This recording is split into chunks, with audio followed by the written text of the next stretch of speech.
오늘 오전 8시 경 음주운전 사건으로 조사를 받고 있던 대한민국의 배우 송영규가 용인시 처인구 인근 주택단지에 있는 차량 내에서 사망한 채 발견됐습니다. 최근 음주운전 사실이 보도된 뒤 심리 상태가 급격히 안 좋아진 것으로 추정되는데요.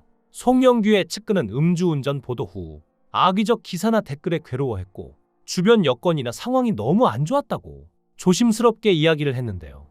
1970년생인 송영규는 1994년 어린이 뮤지컬 머털도사로 데뷔하며 연기 활동을 시작했죠.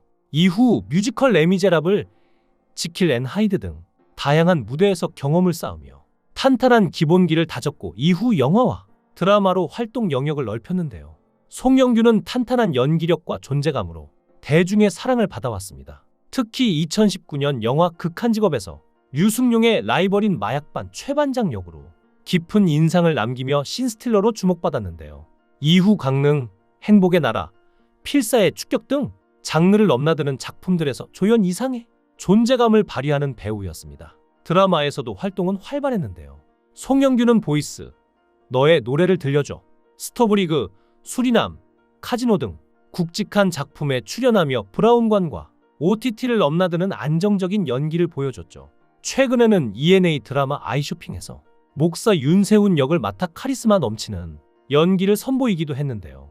다만 지난 6월 19일 밤 11시쯤 경기 용인시 기흥구에서 처인구까지 5km가량을 만취 상태로 운전한 혐의를 받고 불구속 송치되며 논란이 되었습니다. 매니지먼트 구와 전속 계약이 만료되어 소속사가 없는 상태였는데요.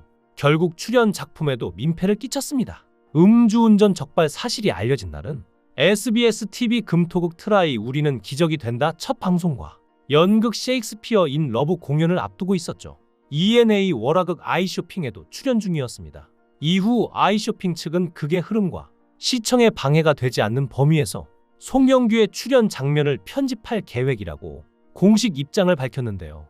또한 공연 중이었던 연극 셰익스피어 인 러브의 제작사 쇼노트 역시 공식 입장을 통해 송영규의 하차 소식을 전했죠. 극한 직업으로 승승장구하던 것 같았는데 어쩌다 이렇게 될 수밖에 없었을까요?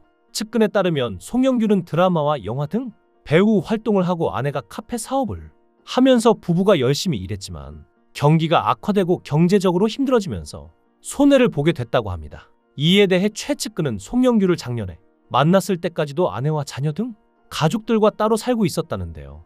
분당 쪽 오피스텔을 얻어 혼자 살면서 연기 활동을 이어갔는데 그런 상황에서 음주운전 사건까지 터지니까 앞날의 막막함이 커졌던 것 같다고 추측했죠. 그리고 당할 수 없는 스트레스를 받았고 결국 극단적인 선택을 한 것이 아닌가 하는 추측을 하며 슬퍼했는데요. 마지막으로 측근은 물론 음주운전은 분명 잘못한 일이지만 배우 송영규는 재능이 너무 많은 사람이고 성격도 정말 좋으신 분인데 너무 속상하고 안타깝다며 여러 문제가 있었지만 하나씩 풀어나갔으면 좋았을 텐데라며 말을 잇지 못하기도 했습니다. 실제로 과거에 송영규는 신박한 정리에 나와 그동안 얼마나 고생했는지를 털어놨는데요.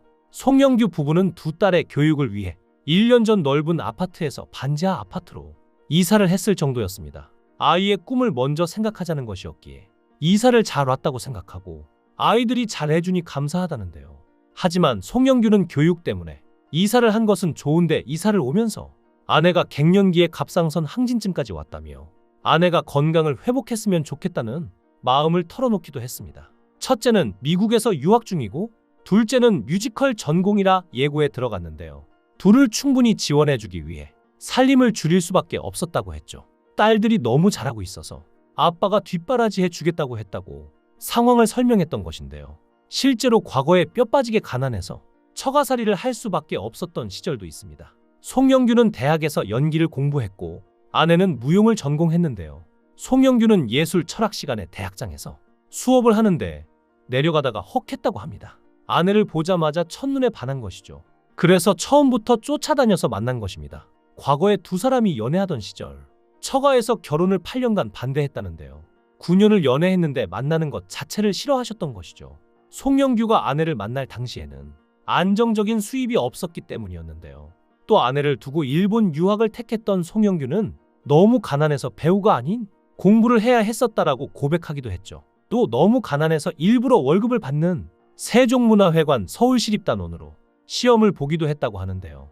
월급 봉투라도 보여드리려고 그런 생활을 했었던 것입니다. 그는 무명 시절 가난에 시달리며 소위 막일 건축 일을 많이 했는데요.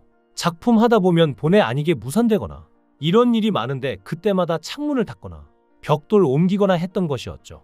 몸도 좋아지고 사람 대하는 법도 배우고 했다며 긍정적인 마인드를 갖고 있었는데요. 송영규는 대학 졸업하고 서울시립가무단 소속으로 공무원과 마찬가지였다며 그걸로 결혼 승낙받고 돈이 없어? 처가살이로 시작했던 건 것이었습니다. 장거리 연애와 부모님의 반대를 모두 견뎌야 했던 송영규죠. 게다가 얼마 전까지 고층 빌딩에 유리창 청소를 했다고 밝혀 모두를 깜짝 놀라게 했는데요. 시네라가 주변에서 알아보지 않았냐고 묻자 송영규는 신기하게 다 알아보시더라며. 그때 11 드라마 출연 중이기도 했는데 그래도 알아봐 주시는 게 감사했다고 했죠.